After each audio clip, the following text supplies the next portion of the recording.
오늘 하나님께서 우리에게 주시는 말씀은 신명기 18장 15절에서 20절까지 읽겠습니다. 구약성경 290쪽입니다. 신명기 18장 15절에서 20절까지입니다. 제가 먼저 15절 읽겠습니다. 내 하나님 여호와께서 너희 가운데 내 형제 중에서 너를 위하여 나와 같은 선지자 하나를 일으키시리니 너희는 그의 말을 들을지니라.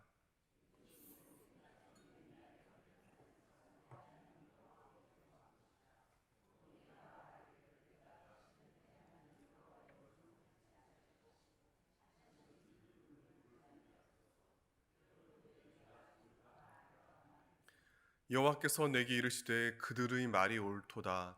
내가 그들의 형제 중에서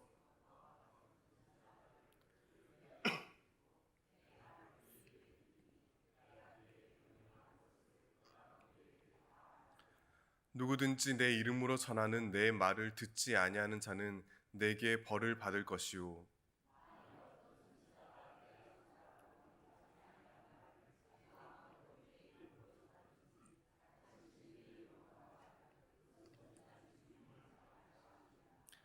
아멘. 이른 새벽 저마다 짊어진 삶의 무게를 이겨내고 기도의 자리로 나오신 성도님들을 환영하고 축복합니다. 우리가 하나님을 믿는다는 것은 곧 하나님을 더욱더 가까이 하길 원한다는 것을 의미합니다. 하나님의 사랑에 감격하면 할수록, 하나님의 깊은 뜻에 감탄하면 할수록 사람들은 더더욱 하나님과 눈을 마주치길 원합니다. 그러나 막상 하나님을 직접 보게 된다면 어떻게 될까요? 마치 태양을 가까이 할 때 아무리 거대한 행성도 타 들어가 없어지는 것처럼 유한하고 상대적인 인간은 결코 전능하고 영원하신 하나님과 하나님 앞에 감히 마주설 수 없습니다. 이스라엘 사람들은 하나님과 거룩한 언약을 맺기 위해 올라간 시내산에서 이와 같은 경험을 하였습니다. 출애굽기 19장 16절에서 19절을 제가 봉독해 드리겠습니다. 셋째 날 아침에 우레와 번개와 빽빽한 구름이 산 위에 있고 나팔 소리가 매우 크게 들리니 진중에 있는 모든 백성이 다 떨더라. 모세가 하나님을 맞으려고 백성을 거느리고 진에서 나오매 그들이 산 기슭에 서 있는데 시내산의 연기가 자욱하니 여호와께서 불 가운데 거기 강림하심이라. 그 연기가 옹기 감아 연기같이 떠오르고 온 산이 크게 진동하며 나팔 소리가 점점 커질 때에 모세가 말한즉 하나님이 음성으로 대답하시더라. 시내산 위에 천둥과 번개와 빽빽한 구름이 가득한 가운데 하나님이 나타나셨습니다. 그 순간 이스라엘 백성은 이루 말할 수 없는 공포에 사로잡혔습니다. 오늘 우리가 함께 읽은 본문에서 모세는 바로 이 사건을 회상합니다. 그때 그들이 무서움에 사로잡혀 주님께 간곡히 부탁한 내용이 무엇인지 본문 16절 함께 읽겠습니다. 이것이 곧 내가 총회의 날에 호렙산에서 내 하나님 여호와께 구한 것이라. 곧 내가 말하기를 내가 다시는 내 하나님 여호와의 음성을 두렵건대 내가 죽을까 하나이다 하며, 이것은 이스라엘뿐만 아니라 오늘 우리와 하나님 사이 관계 현실을 생생하게 보여줍니다. 우리는 하나님을 알면 알수록 더욱더 친밀히 다가가길 원합니다. 그분과 우리의 거리가 좁혀지길 바랍니다. 그렇지만 막상 하나님과 직접 마주하는 것은 커다란 소리와 거대한 불과 같은 공포입니다. 연약한 인간인 우리와 전지전능하신 하나님 사이에는 도저히 메울 수 없는 어마어마한 질적 차이가 있습니다.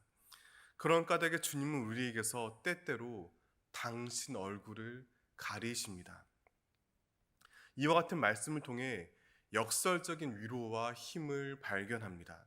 하나님은 우리가 원하는 때에 원하는 방식으로 다가오지 않으십니다. 그러한 주님의 침묵이 우리에게 불안을 안겨주기도 합니다. 심지어 실망할 때도 있습니다. 하지만 그 모든 어둠과 혼란 또한 자녀를 사랑하시고 깊이 배려하시는 주님의 놀라운 뜻이라는 사실을 항상 명심하시길 바랍니다.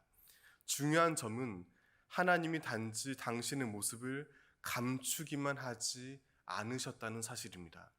주님께서는 그 대신 또 다른 은혜로운 방식으로 우리에게 말씀을 건네십니다. 본문 18절 제가 읽겠습니다. 내가 그들의 형제 중에서 너와 같은 선지자 하나를 그들을 위하여 일으키고 내 말을 그 입에 두리니 내가 그에게 명령하는 것을 그가 무리에게 다 말하니라. 하나님은 모세와 같은 예언자를 세우셔서 그를 통해 말씀을 전하십니다. 여기서 선지자로 번역한 히브리어 발음은 예쁜 날개를 지닌 곤충을 가리키는 우리말 나비와 비슷합니다. 이 단어는 부르다라는 뜻을 가진 아카드어 나부에서 유래되어 부름받은 사람이란 의미를 가집니다.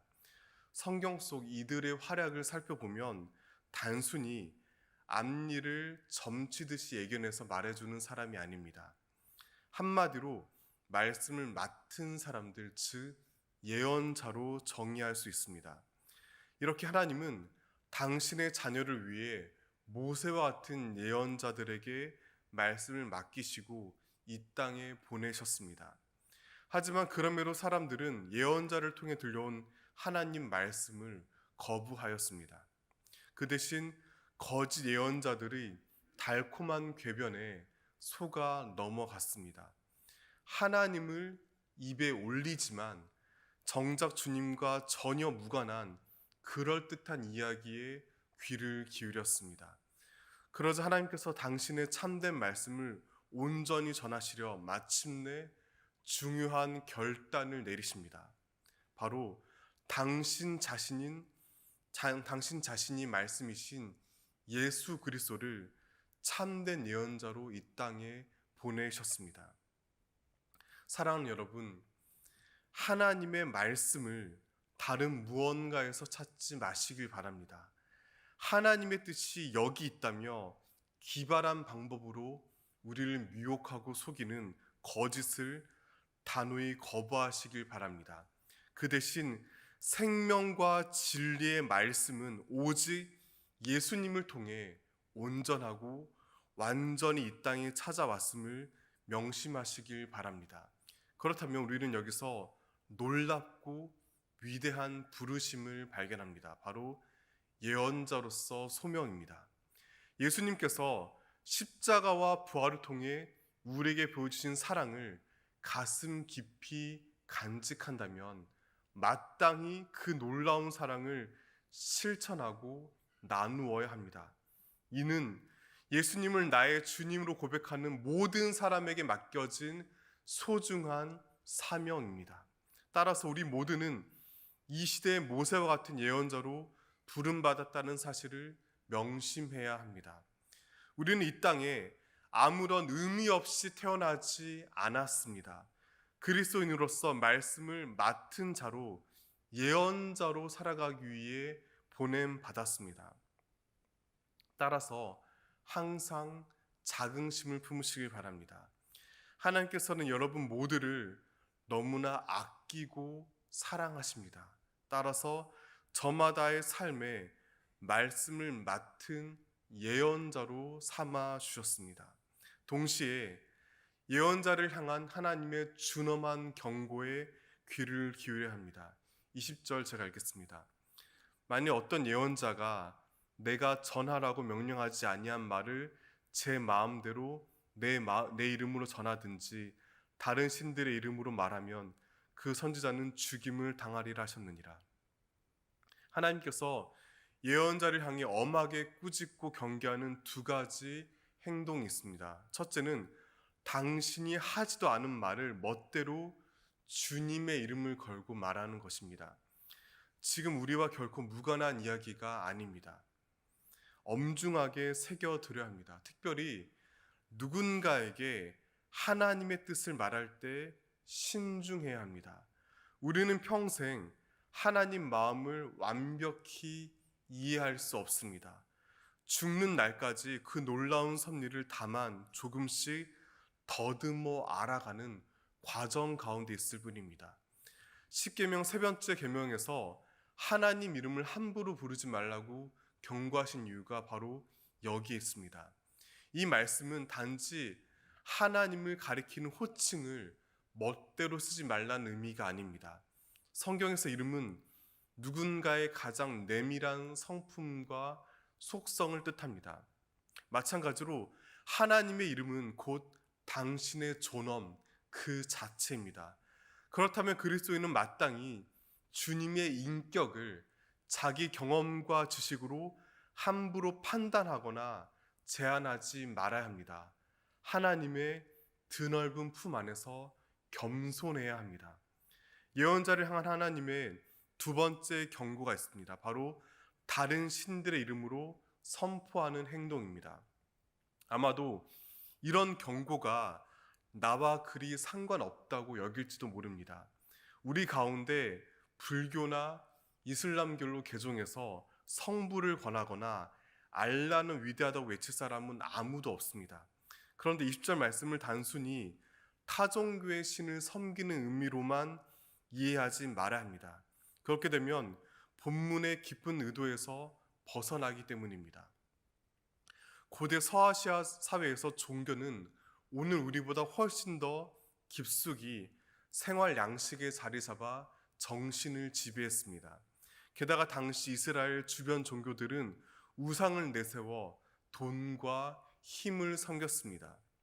부유하고 강한 사람들의 편에 서서 약한 사람들을 억눌렀습니다. 반면 구약 성경이 증언하는 야훼 신앙은 전혀 다른 진리와 삶의 방식을 가르쳐 보여줍니다. 하나님의 놀랍고도 영원한 사랑을 전하며 가난하고 소외된 이들을 향한 구체적인 실천을 선언합니다. 또한 맑고 선명한 정의와 공평을 선포하며 탐욕에 눈이 멀어 약한 사람들을 괴롭히는 것을 엄하게 꾸짖었습니다. 그렇다면 하나님 대신 다른 신들의 이름으로 말한다는 것은 단순히 다른 종교의 신을 가리키지 않습니다. 하나님 대신에 돈의 이름을 더 외치는 것을 의미합니다. 하나님 대신에 권력의 이름을 들먹이는 것을 뜻합니다. 따라서 하나님께서 오늘 우리에게 주신 말씀을 통해 꼭 마음 깊이 새기시길 바랍니다. 우리가 제 아무리 주님의 영광을 드러내겠다고 큰 소리치고 열심히 종교 생활에 매달린다 할지라도 그러한 행동 자체가 참 신앙을 증명하지 못합니다. 그 대신 눈에 보이는 성공에만 매달려 삶의 기준과 방향을 돈과 권력에만 둔다면 그 헛된 탐욕을 위해 연약한 이웃을 억누른다면 결국 하나님의 매서운 질책의 대상이 된다는 사실을 반드시 유념하시길 바랍니다. 대신에 예수 그리스도의 십자가 부활이 우리에게 알려주신 하나님 나라를 날마다 소중히 품으시길 바랍니다. 이웃을 위해 더욱 섬기고 낮아지는 삶의 태도를 굳건히 지켜내며 참된 희망을 호흡하시기를 진심으로 소망합니다. 그러한 우리 모습이 때때로 너무나 초라해 보일지 모릅니다. 많은 손해와 고난을 감수하기도 합니다. 하지만 그 모든 헌신을 하나님께서 결코 헛되이 하지 않으시고 주님 나라를 위한 영광의 도구로 사용하실 줄 믿습니다. 사랑하는 성도 여러분, 하나님을 믿고 따른다는 것은 곧 그분과 더욱더 가까워지길 내면 깊이 갈망하는 것을 의미합니다. 그러나 우리는 절대자신 하나님과 마주설 수 없습니다. 철저히 한계를 지닌 인간이기 때문입니다. 따라서 하나님은 우리에게 여러 예언자를 보내셨고 마침내 예수님께서 진정한 예언자로 이 땅에 오셨습니다. 뿐만 아니라 우리를 이 시대의 또 다른 예언자로 부르시며 말씀을 맡겨 주셨습니다. 이 놀라운 은혜와 신비를 날마다 더욱 깊이 묵상하시길 바랍니다. 그리하여 말씀의 종으로 부름받은 소중한 정체성을 보다 온전히 품으시길 바랍니다. 그 풍성한 의미를 깨달아 누리는 모두가 되기를 마음 다해 축원합니다. 기도하시겠습니다. 말씀하시는 주 하나님, 높고 깊은 신비 가운데 저희를 말씀의 종으로 부르신 은혜를 높여 찬양합니다. 온 세계를 향한 주님의 신실한 뜻을 분별하여 참되게 전하는 신실한 자녀로 살아가길 소망합니다. 말씀을 마음 깊이 품고 삶으로 살아내는 진정한 그리스도인으로 세워져 가기를 구합니다. 오늘 하루도 사랑으로 동행하여 주시고 저마다를 향한 하나님의 음성에 귀 기울이며 살아가게 하여 주시옵소서.